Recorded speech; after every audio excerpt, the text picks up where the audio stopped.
agonizing to see all your shining young faces on this auspicious day.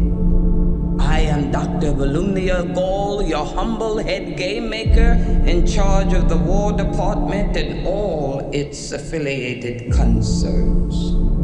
I am honored to introduce to you the creator of the Hunger Games themselves, Dean Casca Highbottom. I have summoned you all here today for the 10th annual reaping ceremony, in which we choose 2 children from each district, throw into the Capitol arena to fight to the death in the Hunger Games. I am here to tell you that there has been a change this year. One final assignment to prove your worth. It's a story that takes place 64 years before the first installment of the movies and focuses on young Snow. Look at you. Your makeshift shirt and your too tight shoes, trying desperately to fit in when I know the Snows don't have a pot to piss in. Snow is being groomed to become the man he becomes. As a mentor, your role is to turn these children into spectacles, not survivors. Persuade them to perform for the camera. Lucy Gray, the one who Snow becomes the mentor for and also falls in love with, there's a very naturalistic quality to her, but she's a charmer. She's a musician. She's a performer. She's kind of the anti-Katniss. She's part of the Covey, this kind of roving band of musicians. Snow's never met anybody like her. That romance between them makes Snow question everything he was raised to believe. I think there's a natural goodness born into us all. No, really. You can either cross that line into evil or not. And it's our life's work to stay on the right side of that line. Part of the love story starts to fall apart, and that is part of the creation of who he becomes.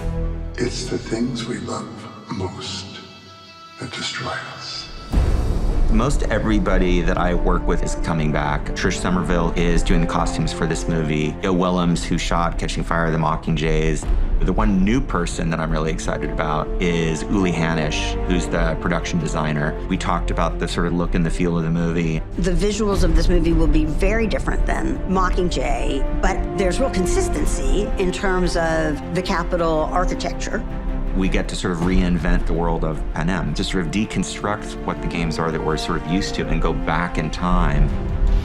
It wasn't until I read it that I saw how much music was actually in here. And we met with Dave Cobb. He's a fantastic songwriter and producer. It's going to be fun to take all this history of British Isles music and Southern music and mash it all together in this dystopian way in this future.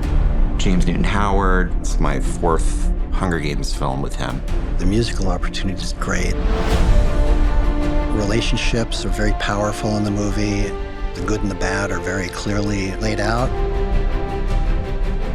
For James and I, it was really fun to explore a new sound for the Hunger Games. Sometimes it's foot stomping and rousing, and sometimes it's haunting, mysterious, and a lot of that is based on the kind of period of the movie itself. But there's going to be some familiar elements as well. Hanging Tree is back in a completely different iteration and treatment. Here, we get to see Lucy Gray coming up with it for the first time.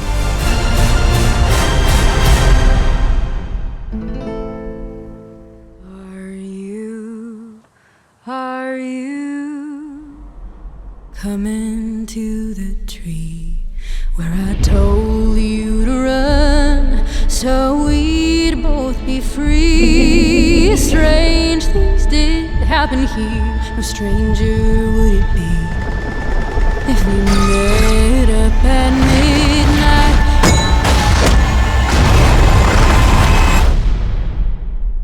in the hang.